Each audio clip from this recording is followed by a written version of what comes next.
Today is our last day for this particular revival, in which we were saying we need to demystify prayer and to have an understanding and some of the things. So this was just an introductory week, so that we have a feel and some of our questions being answered during the course of the week. I hope those who were coming, I managed to provoke you. I managed to answer some of the questions that you were having, and I managed to cause you to go and again research wherever you do your researches, whether to the Uncle Google and to research in the Bible, wherever. But I think I have done something that will cause you to want to pray, that will cause you want to seek God. So this morning we are going to conclude again and say, it's my turn. This is the title for this message. It's my turn now. Just tell your neighbor, it's my turn. It's my turn. It's my turn. It's my turn now. It's my time, it's my turn. So let us open our Bibles to the book of Psalms. Psalms 110, verse 1 to 3. Verse 1 to 3. But I also encourage you to read the whole psalm in the event for you to understand where I'm coming from. Verse 1 to 3. Then Revelation chapter 12, verse 11 to 12. So I'll read. The Lord said unto my Lord, sit thou at my right hand until I make thine enemies thy footstool. And the Lord shall send the rod out of thy strength out of Zion. Rule thou in the midst of thine enemies. Thy people shall be willing in the day of thy power, in the beauties of holiness. From the womb of the morning thou wast the dew of thy youth. Revelation chapter 12, verse 11 to 12. And they overcame him by the blood of the Lamb, and by the words of their testimony. And they did not love their lives even unto death. Therefore rejoice, ye heavens, and ye that dwells in the heavens. Woe unto the earth and the inhabitants of the earth, and of the sea, for the devil is come down unto you, having great wrath, because he knoweth that he is but a short time. May God bless the reading of his word in the mighty name of Jesus. Remind yourself again that it is my time, or it is my turn. It is my turn. It is my turn. It is my turn. Yeah, I know I'm going to include many dynamics of revelation, many levels of revelation in this particular message, but bear with me. If some of the things are beyond your scope, don't worry, it will come to your level. You'll be able to understand it as you go to the Facebook. All right. It's my turn. It's my turn. As I am acknowledging the presence of our pastors and the presence of our leaders and the presence of each and everyone here, may God richly bless you. I also encourage the pastors to make sure they are using a blue pen and not the red pen. Okay. In this particular text where we have read, I'm not going to do the expository or the background check of, according to our homiletics, the backgrounds of the books, because I have many things to share to you. In this particular text, Psalms 110, verse 1 to 3, you discover that there are two laws. There are two laws. If you can get to it, there are two laws in that particular text. The Bible says, he's saying, and the Lord said to my Lord, sit thou at my right hand. Which means the one who was saying was seated, and the other Lord was also seated. Sit thou at my right hand. I love that. Sit that at my right hand. You will discover, if you are a good reader of the Bible, the first Lord is in capital letters. The first Lord is in capital letters, and the second Lord is capital letter, the beginning letter, and the other small letters. Which therefore the first Lord means Yahweh. The first Lord means Jehovah. If you want to be precise, because the Jews, they don't pronounce the name of the Lord, but they just say it is Yod-Yeh-Vav-Yeh. So you see, the first Lord is in capital letters, and the second Lord is in small letters. So the first Lord, that one, is Jehovah, according to our language, is Yahweh, or Yod-Yeh-Vav-Yeh, because there are no vowels if you check Yahweh. So that's why I'm saying Yod-Yeh-Vav-Yeh. Then there's the other Lord, which is in small letter, is Adonai, which means the master. Adonai also means the dictator. Adonai means also the one who is in charge. So the Lord said unto my Lord, sit thou at my right hand. So the first Lord, who is Yahweh, is saying to Jesus Christ our Lord, sit thou at my right hand. So we are seeing the Father, who is God, the Father speaking to God the Son, that is, sit down at my right hand. Why was God saying sit down at my right hand? Because there was an assignment that God wanted to make. The assignment was to make sure that until I make your enemies thy footstool. So Jesus Christ is seated at the right hand of the Father, but the Father is waiting for an event and not time. Ladies and gentlemen, he is waiting for an event and not time. What type of an event that he's waiting for? He is waiting for them to make sure that God has made the enemies of Jesus Christ to be under his footstool.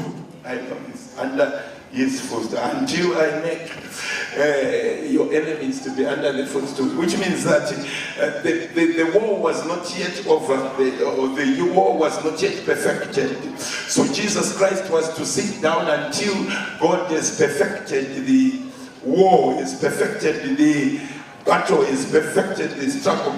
But the victim, the one who was supposed to the one who is supposed to fight, or the one who is supposed to bring the enemies under the footstool of Jesus Christ, is not God the Father, because God the Father is seated, and is not the child, Jesus Christ, because Jesus Christ is seated. I would want to suggest to you, we have many people that want God to fight for them, but yet, listen to the text, the Father is seated, and the Son is seated. Someone is calling Jesus into your situation, but Jesus is already seated. I love that. Jesus is already seated. So who is going to fight? You are responsible of the fighting. You are in charge of the fighting. That's why I am saying it's your turn now. The Father has done his work. Jesus Christ has done his part.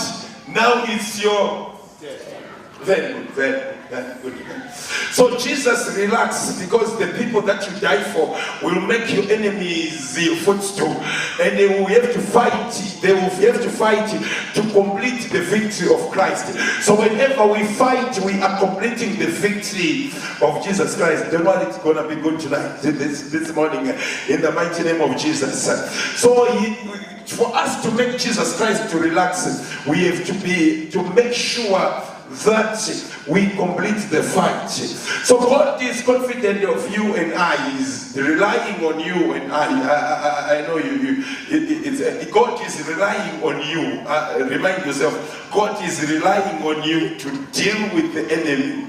God is relying on you to deal with the enemy. So it's your turn. Jesus has finished the second war. And now God you are in the third war.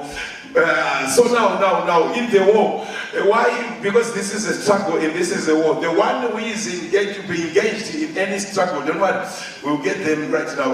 The one who is supposed to fight must understand the dynamics, the rules of engagement. The one who is supposed to fight must understand the history of the war. The one who must fight must understand the one who is employing the strategies, who is our commander. So we have God as our master strategist, and you need also to understand your enemy. So before I engage you into that particular struggle, I'll highlight to you the history of the wars. We are in the third war, and I will highlight to you the history of the war, and I'll give to you the strategies that God has employed, and then I'll give you a highlight and understanding of your enemy, so that victory is guaranteed in your life. And also I'll give you the power, I'll give you the understanding of the power that you have in your particular life. I'll give you the power. So bear with me, I'm going to work. But we need to understand these dynamics before we move any further. In the original mind of God, in the original intent, in the view of God, God never intended to separate the heavens and the earth, which therefore means that the heavens and the earth were not supposed to be separated. I love this. We're not supposed to be separated. So the earth was just supposed to be an extension of the heaven. The earth is supposed to be the extension of the heavens, which therefore means that the heavens and the earth must co-work together. The heavens and the earth must co-work together. If then they must co-work together, which means the invisible and the visible are supposed to co-exist together and co-function together. Why? Because, let me prove my point. Why? Because in Adam we saw God took material from the earth and he breathed in something from heaven into the earth, and within Adam coexisted something from the heavens and from the earth, because the heavens and the earth are supposed to coexist together.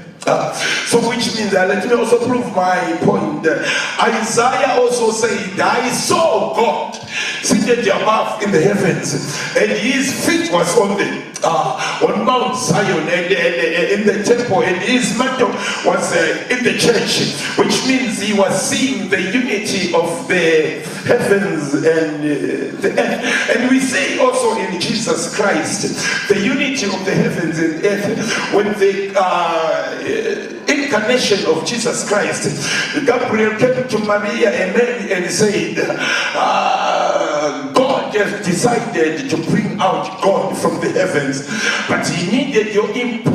You need to provide the body whilst I provide the spirit. Then they came about the unity of the heavens and earth. Hence we say Jesus Christ was both God and man, was 100% heaven, was 100% man. So which therefore means that the heavens and the earth must co-work together.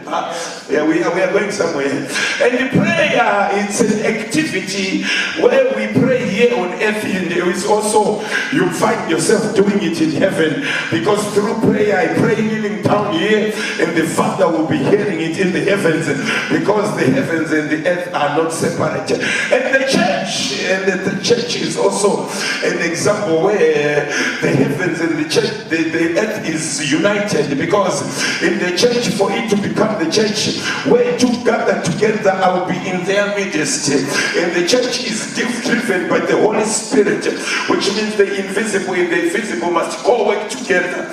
So in this struggle, we need to understand the dynamics that this invisible and the visible must all work together. The heavens and the earth must also go work together. Jesus Christ, as he was teaching us the Lord's Prayer, he said, "Our Father who art in heaven," yes, he is in heaven, "but hallowed be thy name, thy kingdom here on earth as it is in." So our duty is to make sure the earth becomes an extension of heaven. I cannot afford to live on earth as it is designed or given character and natures from any other source other than bringing down the heavens. So your assignment here on earth is to make sure that you bring down the heavens and earth, or you unite the heavens and the earth. So now, which means that we are living in a environment where we must make sure that the design and the plans of the heavens are here on earth. So I just wanted you to understand the history of the earth, because that's where our battleground is going to be. Now, so now, who is Adam? Now we need to understand also Adam, the one who, in which when you understand Adam, you understand your very nature. When you understand Adam, you also understand your very nature. Adam is the visible image of the invisible God. Now the visible image of the invisible God, which therefore means that man cannot portray himself without the understanding of the invisible. Yes. Man cannot reveal himself, or man cannot reveal his nature, true nature, without the true understanding of the true connection and the true relationship with the divine nature. So what did God have in mind when he created a man? What he had in mind, it means that God is invisible. I know you know this, but I'm going somewhere. God is invisible, but he created the visible world. So for the visible world to appreciate and to know the invisible creator, because God is not willing to be visible, God is not willing to be physical, so he created a visible man who is going to represent the invisible God, the visible world. Why? So you are God visible. So which means whatever you do, then you must carry on with the mandate and the purpose of God, because whatever you do, we don't want to see you, we don't want to see anything about you, but we want to see the purpose of God in your life. We want to see what God has intended on you. You are the visible God. Yes, you are the visible God. So now that's the connection between also the heavens and the earth, because within me there is the invisible God and the visible God. So now we need to understand our enemy. I'm going to jump right now because I'm supposed to reach you. We need to understand our enemy. The name is the enemy, the devil right now, Lucifer. Let me use the original name, Lucifer. Lucifer, you discover that is the one that brought separation between the heavens and the earth. And also what he tries to do within your life, he makes sure, when to those that were here yesterday, he wants to separate the body and the spirit by removing the soul, separating the heaven and the very good. We are getting someone. But who is he? Because we need to understand him. Who is he? The word Lucifer means the morning star. you do appreciate that this morning star is different with the title of Jesus Christ. Jesus Christ is called the bright and morning star. Lucifer is just a morning star. Okay, no. So they are different. So he was assigned to preside over praise on the worship on the dimension of the earth, and within him he had too many instruments, and some suggest that he had more than 20 voices within him, which means he was a choir and a band by himself to praise God and to sing, to elevate God and to make sure that God would do it. But he was the one who was in charge of praise and worship. Got this on the earthly dimension. In the heavens, there were some other angels that were different to Lucifer, which are called the seraphims. The seraphims are in charge, or the other word for seraphims, the fiery ones. They are in charge of praise and worship in the temple of God, or in the throne room of God.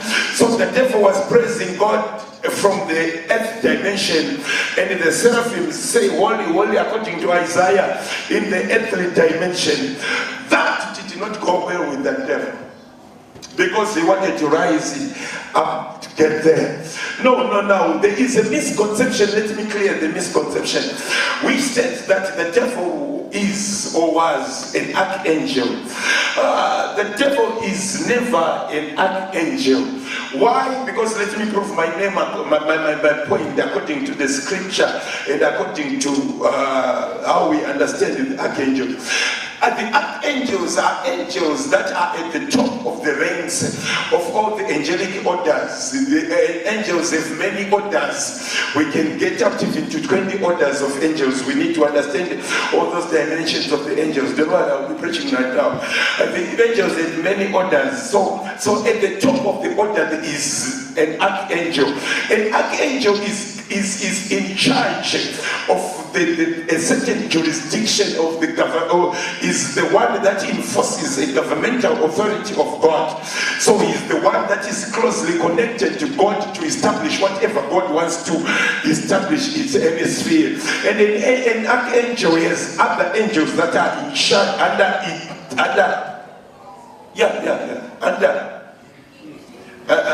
they have no sex under him, so that's why I'm not saying it. So I'm saying under, because I don't want them to fight me because they are here. If you cannot see them, open your eyes.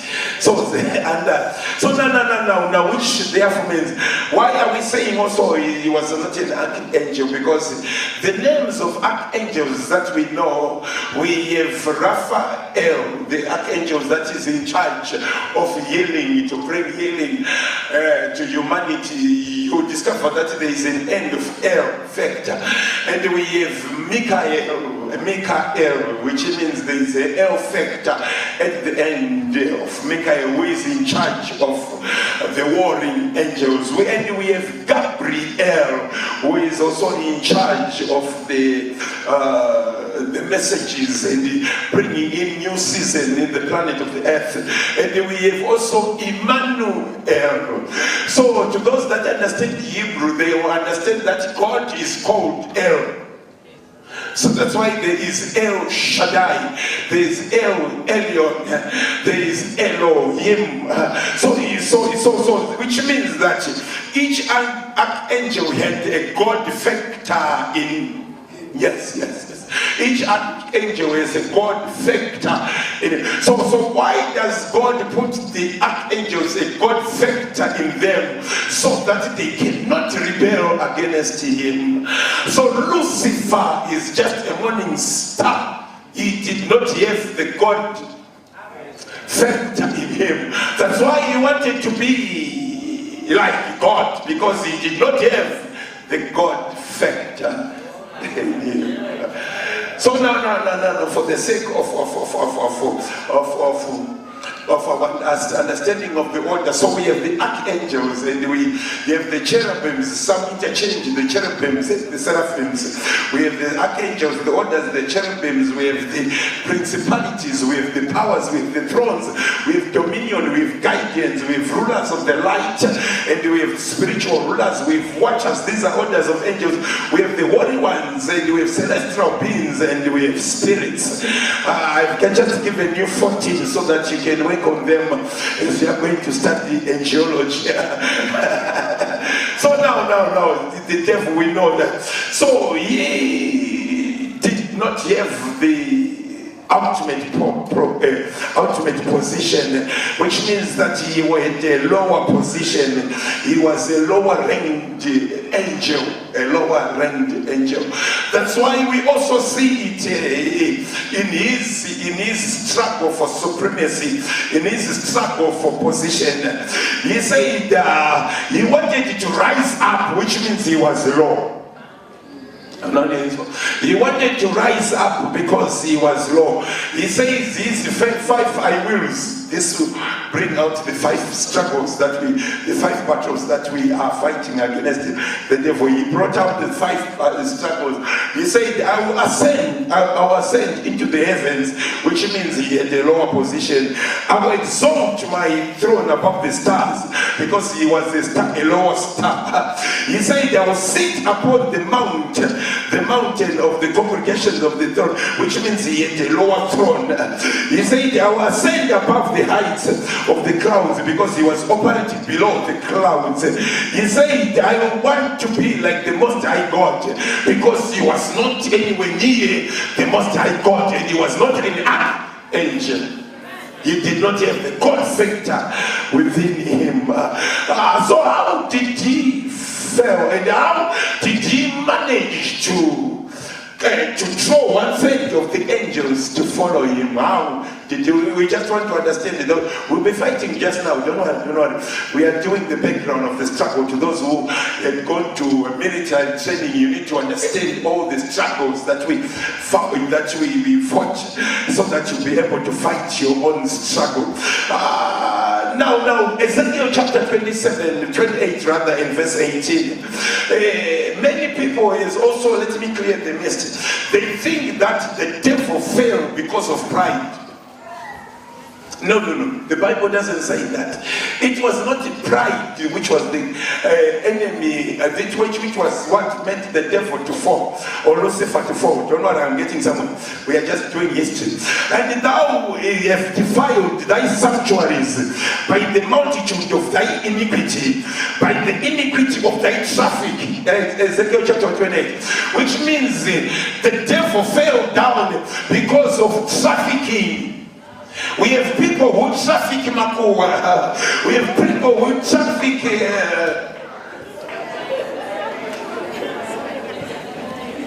the devil fell because of trafficking. Whatever you are trafficking. Therefore, so which means that he trafficked his 5 I wills, that I am better, I am more powerful, I am a perfect in beauty. He was trafficking. That's why everyone, the highest paying business in the world is the business of trafficking. Why? Because it is the nature of the devil himself. That's why there is drug trafficking, and that's why there is human. Very good. That's why there is information. Yes, if you get into that business, you'll be able to be paid highly by the devil, because you've taken his nature. It is not pride, ladies and gentlemen, but until iniquity was found in your trafficking. What message are you trafficking to others? What information are you trafficking to others? Okay, let us leave it that way. So now he managed to mobilize 1/3 of the angels because of his trafficking, which therefore means, for us to understand the dynamics, which therefore means that if he drew 1/3 of the angels, he had to draw 1/3 of the angels from his level bottomwards. He could not draw the one that were above him because of his desire for power, which means he never drew any archangel. So according to those that study the spiritual dimension, we have 12 archangels which are there and intact. When I tell not that, I won't go to that because we are not doing angelology, the study of angels. Anyway, so he drew one thing. I know some of us are saying we are afraid of the mark of the beast. And we are afraid of the dragons. I love that. I love it. If he managed to draw 1/3 of the angels, and within the ranks of his 1/3 of the angels, they are beasts and they are dragons, according to Daniel and according to Revelation. This is for 13 verse 8. Okay, according to them, which means for every dragon that he had, the devil has, there are also 2 dragons. I'm not into on the side of God. If he has the beast, my God also have 2 beasts. If he has 4 beasts, there are times 2 this side. I'm not bad. Which means if he is using a beast, I can call a beast from my father's side. I'm not it. So don't be intimidated by what the Satanists may portray to you to make them feel that they are dangerous. We are more dangerous than them. If they have a serpent, Moses can throw again his stick and it becomes a serpent. But our serpent will make sure that it will devour any other. I feel it now. It will devour any other serpent. So when a Satan in your destiny do.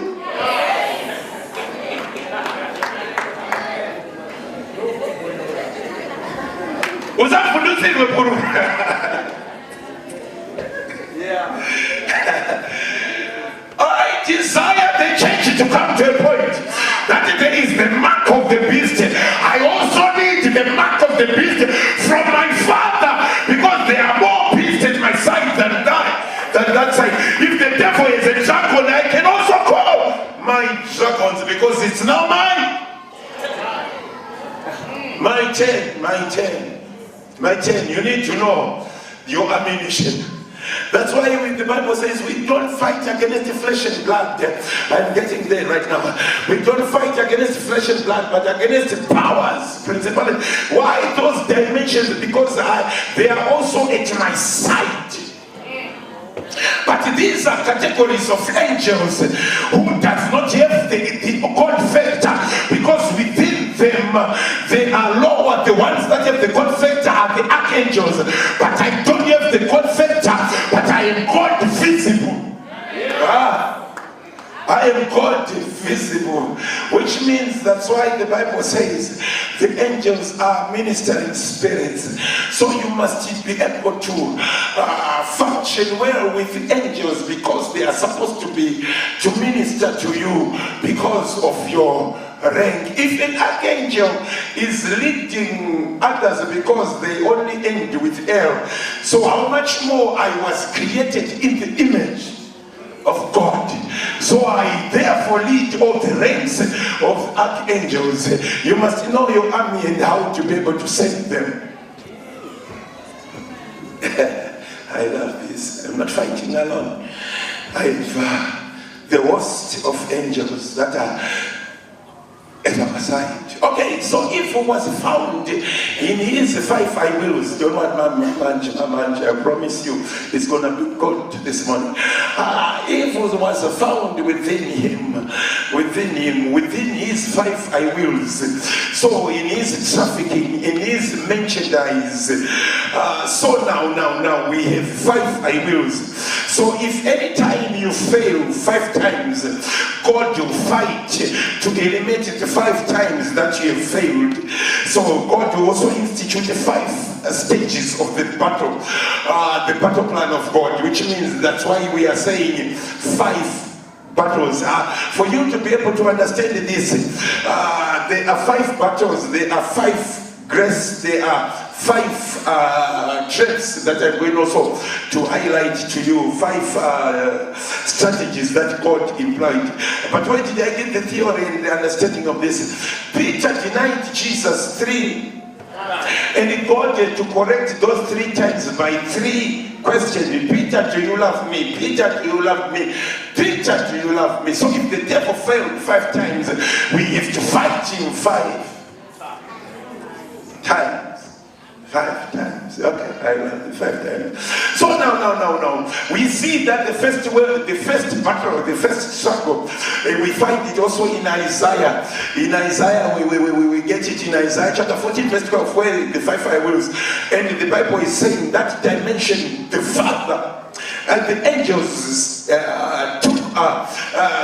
they cast the devil or Lucifer into the outer darkness. So he was removed from his position. He was removed from wherever the earth dimension is, and he was thrown into the outer darkness. I will tell you the problem of that, the results of that war, and this why we need to get into the second war again, because of the result. So which means in the first war, in Isaiah chapter 14, the devil was cast into the outer darkness. All right, let me highlight all the wars so that you understand. The second war was fought according to Revelation, the way we have read, and we are in the third war. This is our war now. This is our 10, and we also have the millennium war, which is when you be bound for 1,000 years and be thrown into the bottomless pit. That's the fourth battle. That's the fourth battle. And the final battle is at Armageddon, when the Father himself will step out and wipe him out and destroy him. So there are 5 struggles. So we are connected, we are situated at the third struggle. So we are in the dispensation according to the dispensationalist.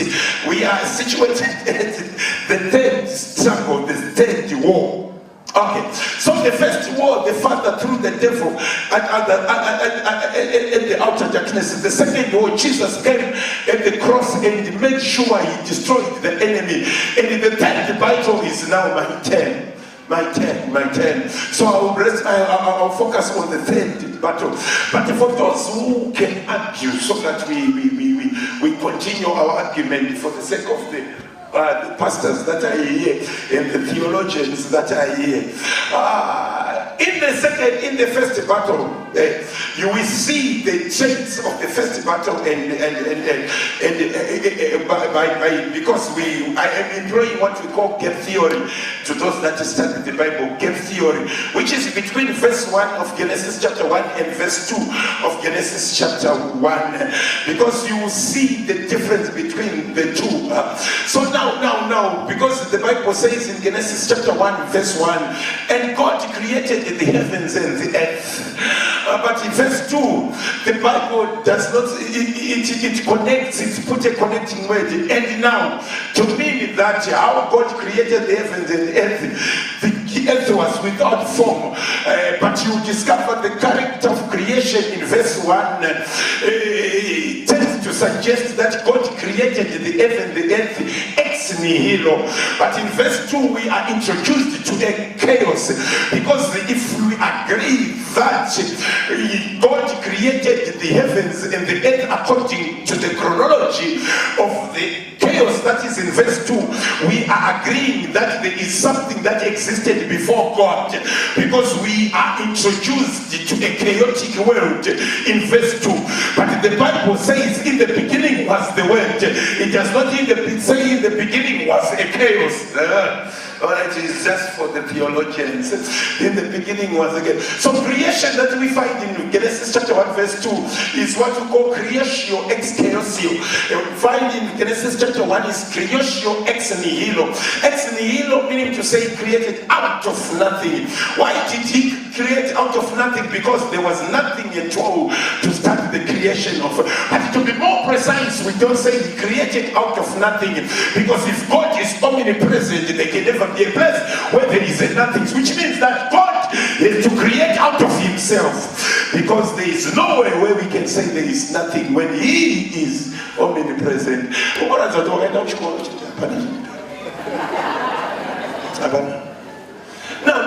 us push it further. I feel it now. So now he created excuse. So between to those that understand Hebrew, you discover the connecting word between Genesis chapter 1 verse 1 and verse 2 is not the end, but the earth became. the earth became void, the Hebrew word is higher bavatohu. This is the English statement, and the earth became. It's not higher bavatohu. The earth became. So if the earth became, which means something happened in the middle. Why did they put end? Because they didn't want to enter into the debate and the discussion. That's why they put end, to dilute what God was saying to Moses. And the earth became. So which therefore means we insert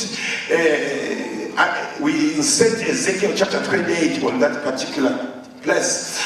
So then, which means to say that with the scenario of the earth that we see in Genesis chapter 3 is the same as the scenario that we see after Noah's flood. Which means that the Genesis chapter 3, Genesis chapter 1 verse 3 is called Lucifer's flood. Genesis chapter I'll talk to the scientists now. Genesis chapter 1, the Noah's flood is called Noah's flood. So we have two floods in the Bible. That's why God had, never again will I destroy the earth with the water. It means he had done it twice already. So it was called Lucifer's flood. I think this is Lucifer's flood and the Noah's flood. That's why the scientists and the archaeologists acknowledge that this earth is millions and billions of years old. That's why we can mine coal, we can mine oil, we can mine, but the Bible only suggests that it's 6,000 years old, which means it does not tally with the scientific dimension. So that's why many archaeologists say, no, the Bible is lying. Ladies and gentlemen, watch carefully, the Bible does not lie.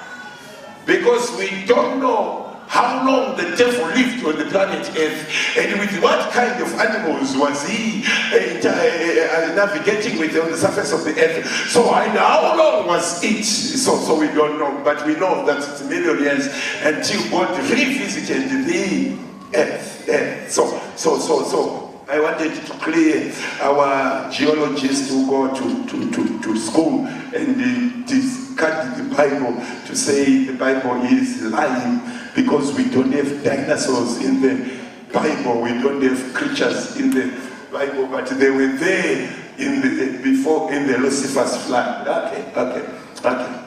So the difference between, for your own information, Basera, I'm preaching now, I'm going to preach it, I don't know what I'm making noises right now. I'm doing it, I'll be able to watch it. All right. The difference between Lucifer's flood and Noah's flood, because they produced different results. The earth was made west in Lucifer's flood, but in Noah's flood, the earth was not made west. The earth was made empty in Lucifer's flood, but in Noah's flood, the earth was not made empty. There was total darkness in Lucifer's flood, but the light remained shining in the Noah's flood, which means that some lives were preserved. There was no light from the heavens. The heavens shut off the lights when the devil sinned. But in the time of Noah, the lights were on. There were no days in the times of Lucifer, because it was in the eternal now, so it was not counted. There were no days.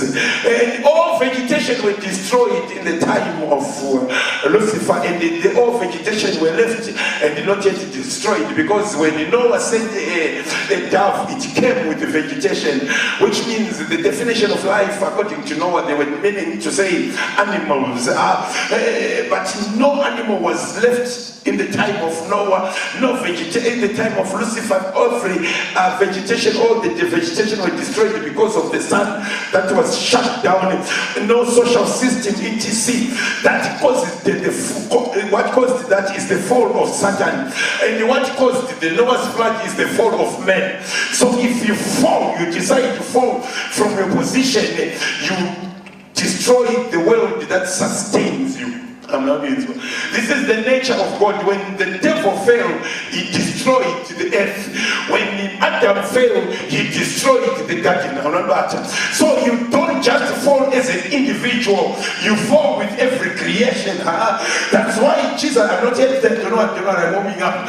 That's why Jesus Christ said, I need to get to the human human being. Because when a human being falls, he falls with everything that was created. When the human being is restored, therefore the earth will be restored. That's why the Bible is saying, creation, not the world, creation is eagerly awaiting for the manifestation of the sons of God, because it knows that its salvation will come from your salvation. So when Jesus Christ was coming for you, he was coming to redeem creation. Which therefore means South Africa can never be redeemed when you are not redeemed. The environment and circumstances can never be redeemed until you are redeemed, because everything else will face the provision of God when you are redeemed. All right. Let us use the Old Testament verse. I'm warming up. The Old Testament says, judgment when the father fall, the family will remain under judgment when the mother fall. Saka, your failure will cause everyone to fall. Let me push it further. I'm not yet preaching. That's why the Bible says,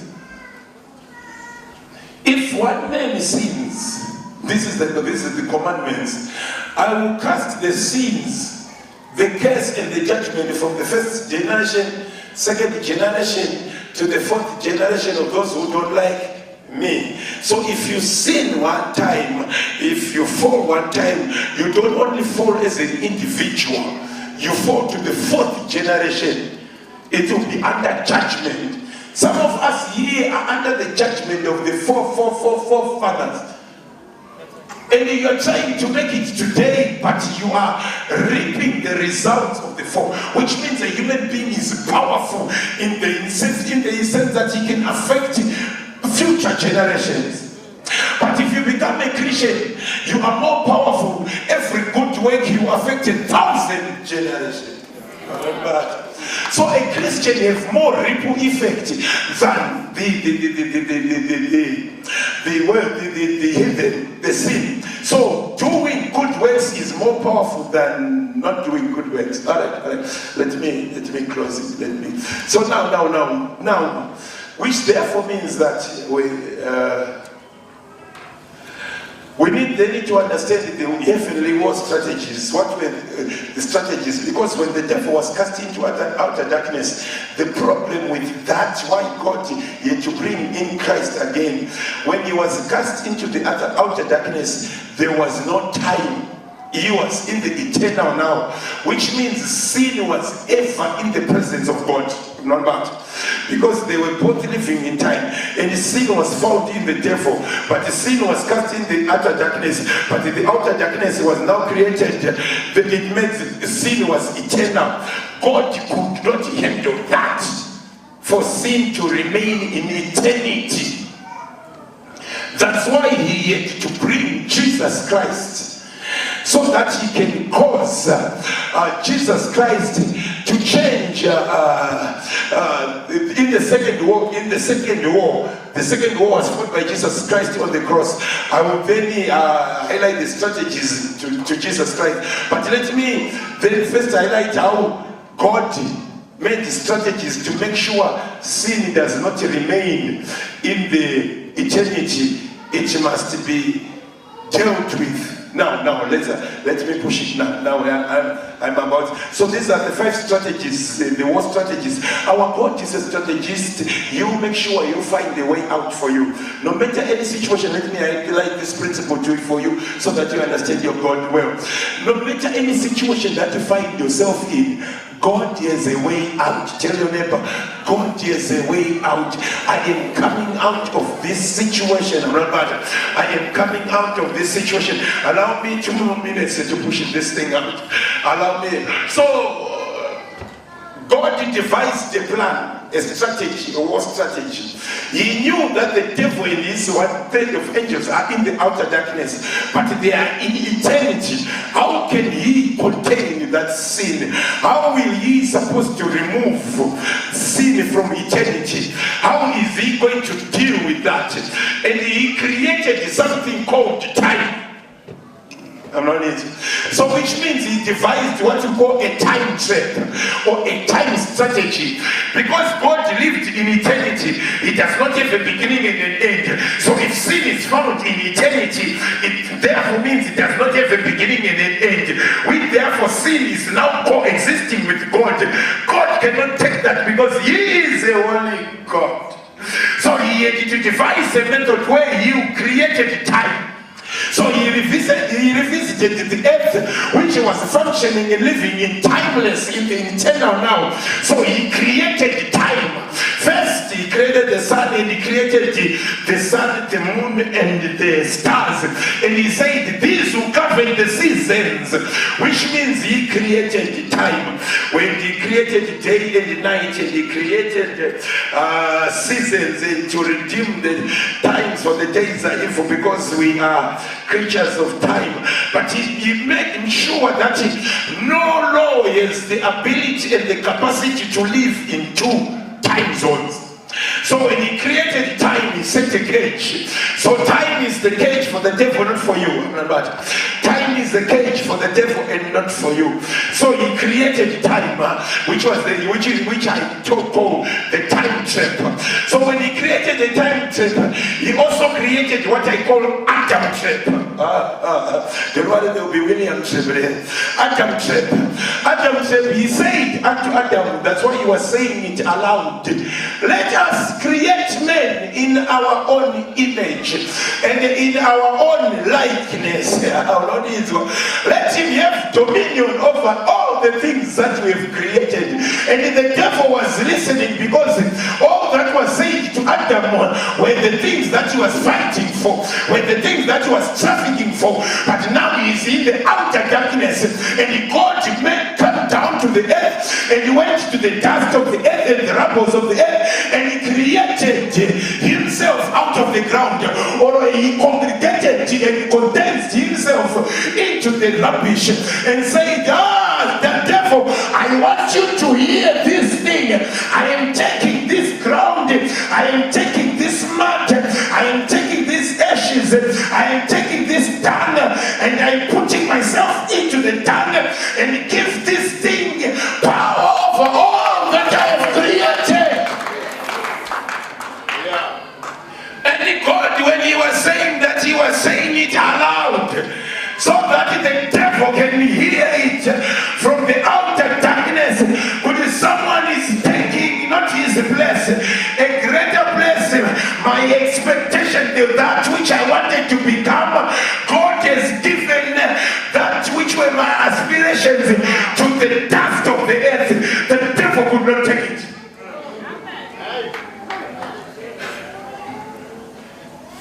So now, and you know, for Rabbits, I'm short. Apamani wa not tara short. What is that kind of short as that which you wanted to become? She's not even children. I don't know. Sabbath that David Apano, Padabu create a Yasara and David. Sakabaumi go to Famo, what Famo Chitas, can all be Marubizas, can all be Tamatira. Perfect and beautiful, like the devil, because he was the perfect creature. But God put himself into the mud and said, have dominion. I did not apply for dominion. I did not apply for authority. I did not apply for anything that I am. But God invested in this earthen vessel. I treasure. Yes, I might be decaying, I might be dark, I might have kink here, but the devil is a liar. There is treasure within yourself. Don't look down on yourself. You have greatness. Even those that are beautiful and powerful, they want to say, let me grab that, because that is the things that I've been crying for. Why do I say then Adam trap? It therefore means that when the devil heard that, he said, I'll go and get rid and take that human being so that I take his position. Because those are the things that I have been crying 4. Ladies and gentlemen, the devil cannot make you any better because the actual border I'm not into it. This is a very spiritual. The devil cannot make you any better. That's why his function is coming to steal because you have something. He's coming to kill because you have something. He's coming to destroy. He cannot make you any better. He comes to steal, kill, and destroy because you are more powerful. So for you to dance with the devil, you are dancing with an inferior level. He is envious of you. He is jealous. He wants to be like you. So if you know that, then you can deal well with the devil. With the devil, you are a liar. You cannot make me any better because I'm so much better than you. Because that which I am today, that's what you were crying for. That's what you're working for. That's what you're trafficking for. So I'm a better person than the enemy. Don't allow the enemy to lie in your face. That he can give you a better job, better money, better finances, better marriages, better. You are almost better without all those things, because just as you are earthen vessel with treasure within you. I just feel like exposing the devil today, so that you know your real position. No. So that's what you call Adam trap. So the devil find a human being too good to ignore, so that he did not understand the dynamics. That when God created time, he knew that there's no one who is supposed to live in 2 time zones. So which means that when the devil moved into time and entered into the garden, he found himself out of his jurisdiction. Not bad. He found that he was a spirit being, and all the physical being in the garden could not recognize him, because he had moved in the wrong dimension. But the plan of God was working well. He was attracted by the dominion of Adam. He was attracted to take the position of Adam.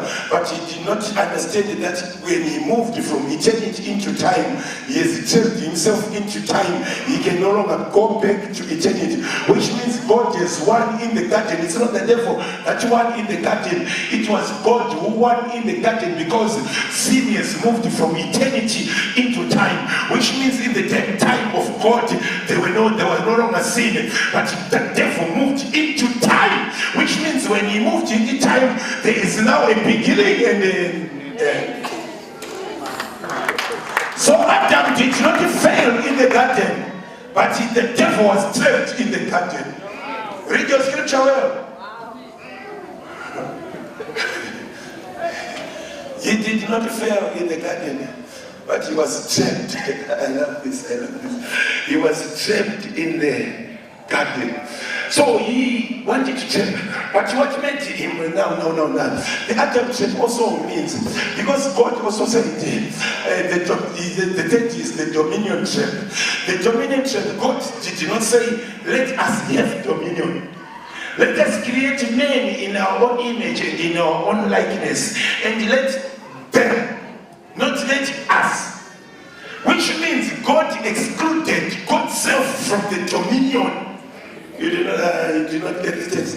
Let them, not us. So which means God knows that he is a spirit, but the dominion is given to the spirit with the body on the planet Earth. So that you can overcome the devil whilst you are in that body. As long as you come out of that body, the devil is a liar. It's now my turn. When I am in this body, I'll tear your kingdom down. I'll frustrate you. I'll disappoint you. I'll crush you down, because now I understand I need to make it whilst I'm in this body. I'm not waiting for the theology that you've understood, that I want to go to heaven. No, I don't want to go to the heavens, but I want to defeat the devil here. That's why Jesus was told to sit down until I make your enemies your footstool. Jesus has done his part on the cross. Now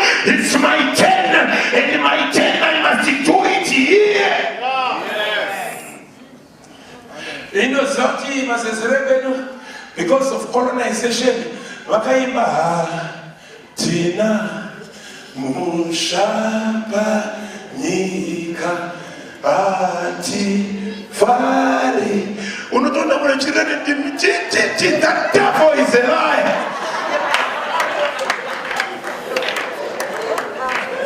I have a business here. I have a fight to fight here to make sure every evidence of the devil is put under the feet of the devil of God. Which therefore means that, let me suggest to you that why you don't see 40 years, I watch my 1,000 years and my million years. Moderate sinners, church.